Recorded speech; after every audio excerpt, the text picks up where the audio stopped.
There is a sadness in my heart that no one else can listen. And I don't know if my soul ever could. It sits like dust on my chest, waiting in patience to be understood. Well, the same feeling of sadness, loneliness, and isolation is being reflected in the most beautiful poem written by John Keats in 1819, La Belle Dame Sans Merci. The title is French and it means a beautiful lady without mercy. The very title tells us that this is not an ordinary love poem, it is about enchantment that turns into destruction. The nature does not heal, the nature wounds. John Keats belonged to the Romantic age. Romantics like William Wordsworth thought that nature is the best teacher, and P.B. Shelley thought that poets are the unacknowledged legislators of the world. But John Keats gives us a darker romanticism. For him, beauty and death always go together. In Ode on a Grecian Urn, he says, beauty is truth, truth, beauty. But here in this stanza, John Keats gives us the other side of the beauty, beauty without mercy. Now let us read the stanza. Oh, what can ail thee, knight at arms, so haggard and woebegone? The squirrel's granary is full, and the harvest done. The poem opens with a voice full of concern. What can ail thee? Ail thee means what pain or sorrow or disease is troubling you? The knight at arms means a warrior fully dressed for war. But this knight is not in war. The O makes it a crime. And before the story starts, we know that something is terribly, terribly wrong. Next, so haggard and woebegone. Haggard means thin, pale, and white looking, and woebegone means drowned in sorrow. So this knight doesn't look like a hero. He's just grief walking on two legs.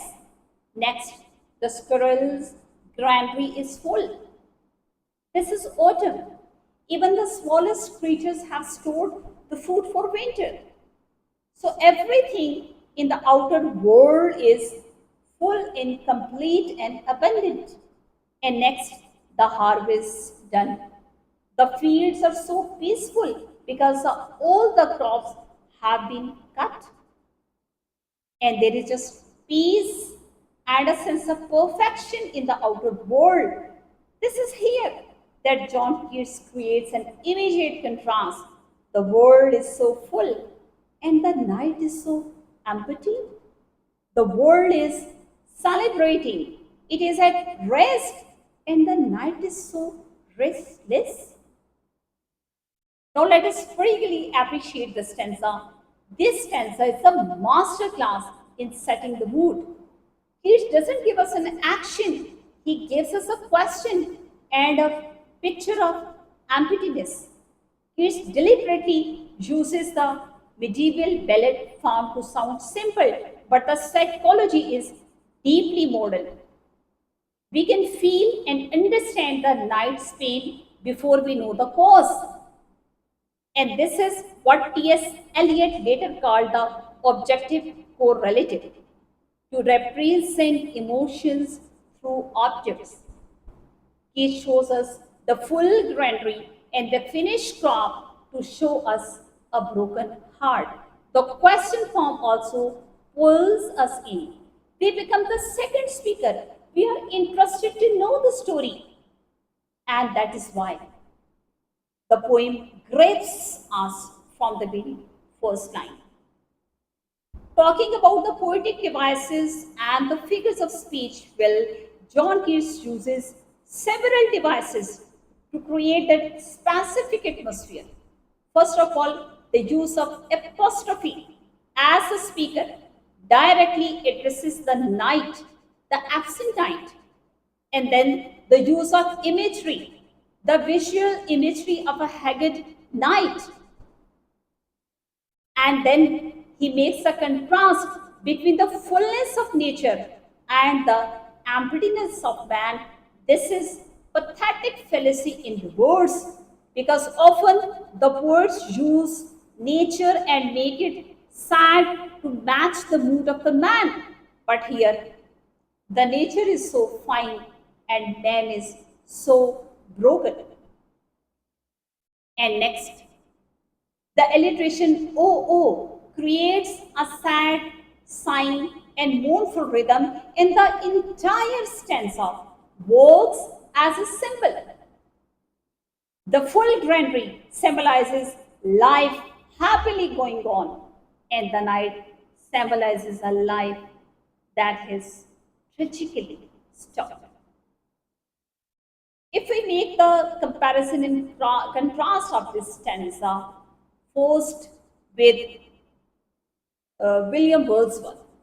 Wordsworth in Tinted Abbey finds peace and healing in nature. For Wordsworth, nature restores man, but for Keats, nature is indifferent. Harvest is done with or without the night. And if we compare him with William Shakespeare, Shakespeare's tragic hero, like Hamlet, also looked haggard and woebegone because of the inner conflict. But at least Hamlet speaks, and this night cannot. His silence is louder. And if we compare Keats with St. Coleridge, Ancient Mariner, both poet gives us a thin, pale, bewitched, haunted man who stops a passerby to tell him his tale of supernatural suffering. Here, Keats is clearly working in ballad tradition, but making it more psychological. For your interest, let me tell you, there is also an autobiographical element in this poem. The poem was written in 1819 when Keats was 23. And everybody knew he was deeply and madly and truly in love with Fanny Brown, but couldn't marry her because of his poverty and sickness. He often felt that life was moving on even without him.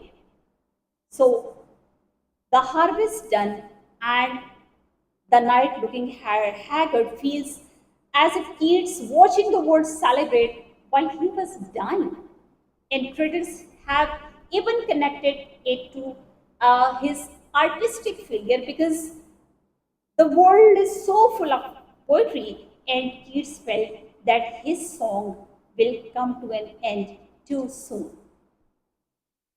Critics have rightly called Keats a poet of sensuousness and suffering, sensuousness of finished crop and the suffering of the night. Keats' own biographer argued that this poem is about the price of the intense personal experience. This stanza it clearly tells us that sometimes the cruelest pain is being broken, while the outer world may look so absolutely perfect. It shows us a world that is so complete and full and thorough, and the man who is so shattered and scattered.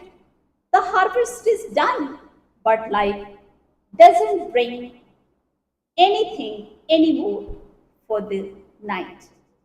Thank you.